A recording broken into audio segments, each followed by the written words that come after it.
If you get hit while your app is on, but you don't have a passenger, there's a good chance that your personal insurance won't pay. And Uber's coverage won't fully save you either. In this video, I'm going to break down exactly what you're covered for each phase of the app and which type of insurance actually protects you all the way through. So today we're going to talk about the most boring topic, but that becomes the most important topic the second that something goes wrong, and that's insurance. So I've talked to a lot of drivers who assume that I've got full coverage or Uber has $1 million on me, I'm good. But the reality is way messier than that, especially in that middle stage where your app is on and you're actually waiting for a ping. Now, we're going to talk about the 3 stages of rideshare insurance: when the app is off, when it's on, and when you're waiting, and then when you're on a trip. So, quick note though, I'm not a lawyer and I'm not an insurance agent. This is general information from what I've learned from driving and talking to professionals. This is not legal or insurance advice. Coverage rules are different in every state and with every company. So always read your own policy and talk to a qualified attorney or agent about your situation. Rideshare companies break your time into 3 periods. You have period 0, which is where the app is off and you're just driving personal, going to the store, taking your kids to school. Now, period 1, that's when the app is on, you're online, and well, you're waiting for a ping. Now, period 2 and period 3, that's when you accepted a ride, you're driving to pick up. And then, well, when you got a passenger in the car until you drop them off.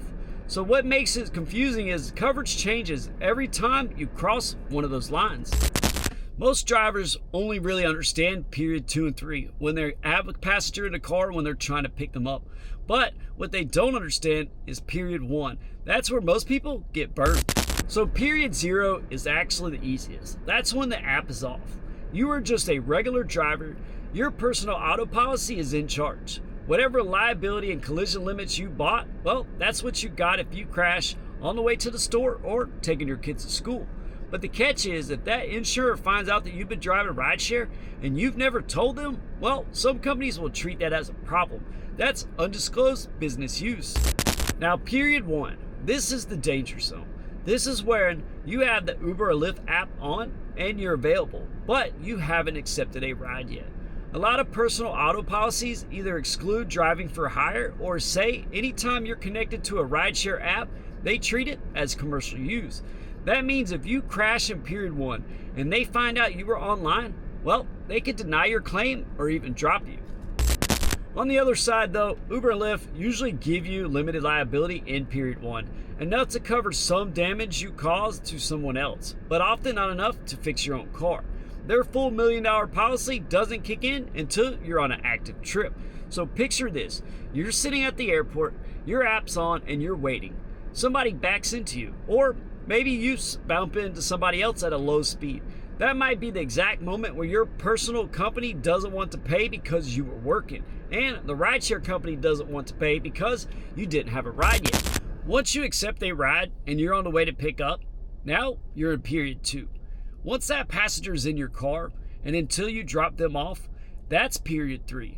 This is where Uber and Lyft actually have pretty solid coverage. You're usually looking at $1 million in third-party liability. Now, there's a catch, often a big deductible, think around $2,500, before that contingent collision kicks in for the damage to your car. So yeah, you're covered, but it can still sting on something as small as a fender bender.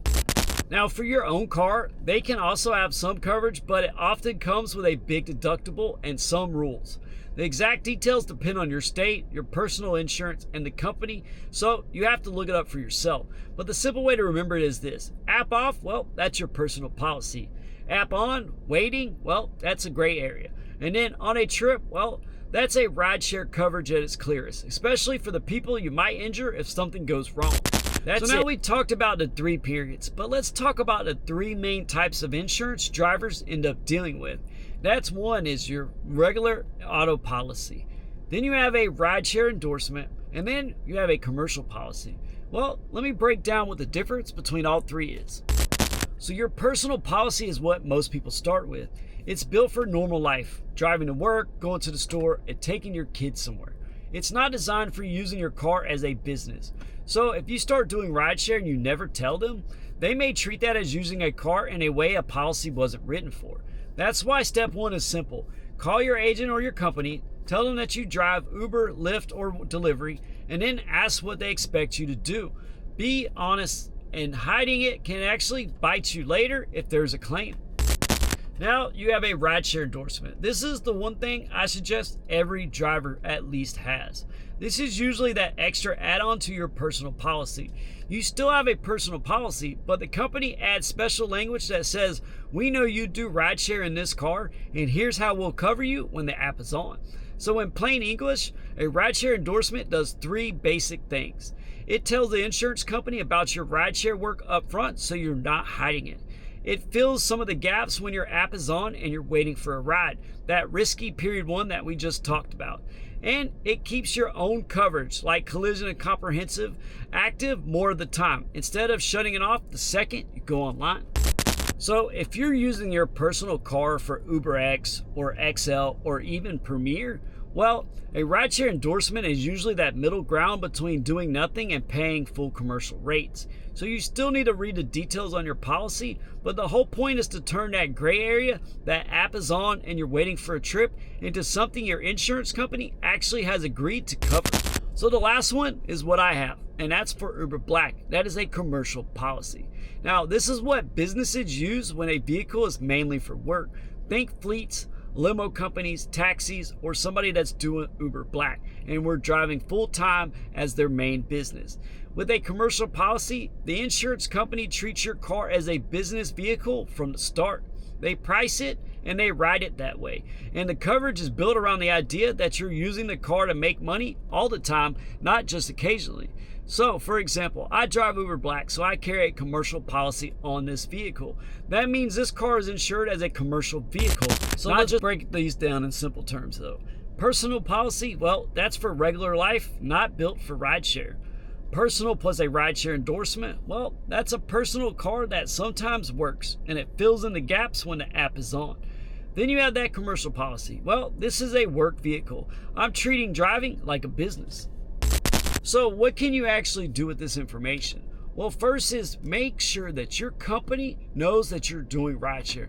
Do not hide it from them. Let them know, hey, I drive for Uber or I drive for Lyft. Second, if you can, get a rideshare endorsement. It's really not that much extra. That's that coverage that keeps you covered when the app is on and you're actually waiting for a ride.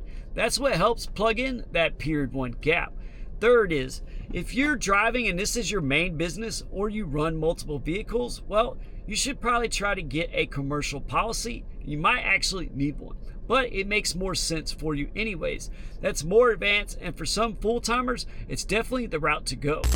Now, no matter what policy you have, there's one tool that can help you in every period, and that is a dash cam. When an accident happens, everyone has a story. Other drivers, passengers, sometimes even pedestrians. Your personal insurance and your rideshare company are both going to look for proof of what actually happened. A dash cam gives you all that proof. It shows who moved in whose lane, who ran that light, whether a passenger was behaving, and then all of it. Just think about this. For the cost of a couple decent nights of driving, you get something that can save you thousands later if things go sideways. So always remember this. When the app is off, your personal auto insurance is in charge. When the app is on and you're just waiting, well, that's that risky gray area where personal insurance might not want to pay and the rideshare coverage is very limited. Now, once you're on an actual trip, that rideshare company's coverage is usually much stronger, especially for the people you're carrying and other drivers.